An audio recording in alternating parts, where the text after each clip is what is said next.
Let's bring in infectious disease specialist Dr. Suman Chakrabarty. And Dr. Chakrabarty, there's so many people who are both concerned about the spread of COVID, but at the same time feeling like they need social contact. And you've pointed out that outdoor gatherings in the right conditions can be safe.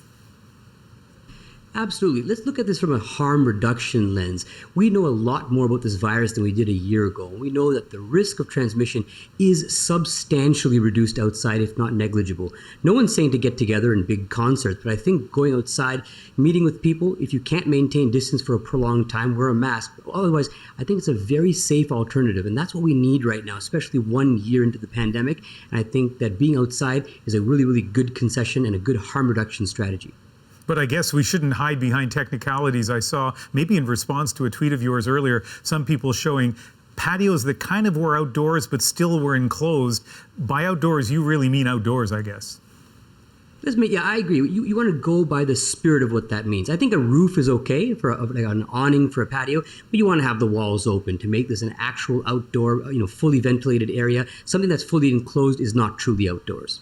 And if you're in the park and you're, 6 feet away from somebody, can you do that without a mask? I think so. I think that we have to remember that when you're outside, it's essentially perfect ventilation. And looking at that, the risk is substantially reduced. It's not zero, but we need something for a harm reduction strategy, and the risk of transmission here is negligible.